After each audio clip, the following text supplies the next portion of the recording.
ici à Paris, en direct de la manifestation du 15 septembre pour l'abrogation de la loi travail. Donc contrairement à ce que veut faire croire le gouvernement, comme quoi la mobilisation là, est morte après la trêve estivale, on voit qu'il y a une vraie détermination à lutter dans les différents cortèges. Ce qui est clair, c'est que la revendication des salariés, c'est l'abrogation de la loi travail. Il n'y a pas de négociation possible. Aujourd'hui, c'est pas parce que la loi est passée qu'il n'est pas possible de se battre pour la retirer. Et c'est quelque chose qui est assez clair dans la tête des salariés qui sont là. C'est l'abrogation de la loi travail sans condition. Il n'y a pas de loi travail qui compte.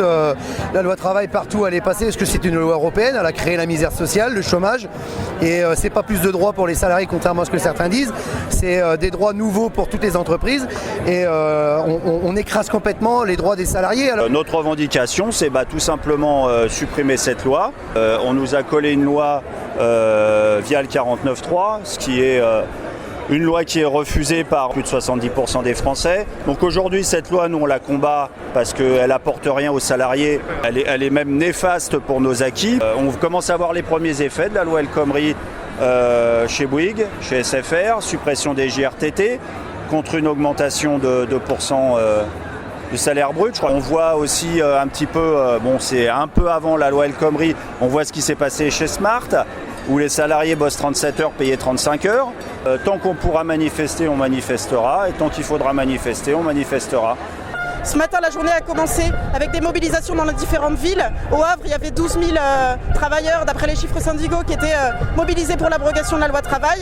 Et il y a toute une série de secteurs qui ne sont pas prêts à dire que c'est un baroud d'honneur, qui ne sont pas prêts à faire de cette mobilisation la dernière date. Y compris, il y a déjà des appels à se mobiliser contre la répression auprès des travailleurs d'Air France qui sont là aujourd'hui à Paris en manifestation, le 27 septembre, contre la répression qui s'abat sur le mouvement syndical. De la même manière, les Goodyear à Amiens appellent à se solidariser contre le fait qu'ils soient condamnés à de la prison. Donc ils appellent le 19 et le 20 octobre à se rejoindre tous en manifestation à Amiens. 19 et 20 octobre à Amiens, journée d'action nationale de tous les syndicats qui veulent, comme nous, la liberté des droits fondamentaux et à la fois des syndicalistes mais aussi des salariés que nous représentons. Et puis surtout derrière, en filigrane, c'est la loi travail. Donc la prochaine journée d'action nationale pour la loi travail, ça sera 19 et 20 à Amiens. On est Air France, la CGT Air France comme la CGT au global est contre la loi El Khomri pour la propagation et donc on voudrait qu'elle soit complètement retirée parce que c'est un danger pour les salariés et pour la suite. Voilà.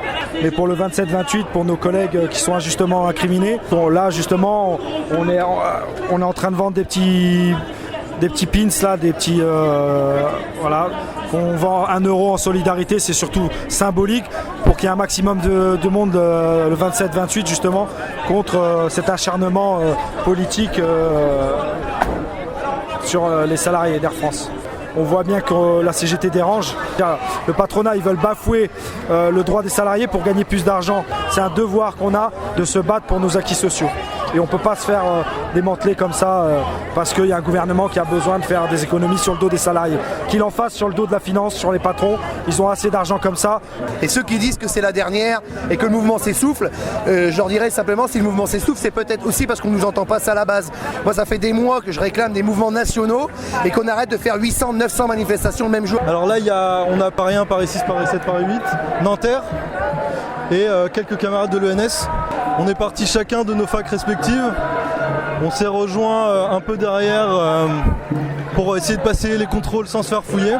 Là, on est passé juste derrière le cortège de tête, donc. On fait un peu tampon entre le cortège syndical et le cortège de tête. Ce qui fait qu'on arrive à montrer une solidarité des deux côtés en fait. C'est-à-dire qu'on est du côté des travailleurs, mais surtout des gens qui s'auto-organisent. Et, premièrement contre la loi travail, mais disons que le milieu étudiant, surtout le milieu étudiant, on a beaucoup plus de revendications donc, contre l'islamophobie, mais aussi contre l'état d'urgence, contre un système patriarcal, il y a tout un système qui est remis en cause en fait. Il y a une frange assez radicale d'étudiants qui ont émergé en fait. Là, il y a plein de gens qu'on n'avait pas vus avant et ça c'est un enjeu primordial pour nous en fait, c'est que le mouvement grossit, c'est que ça continue et que ça dépasse en fait juste la revendication contre la loi travail quoi.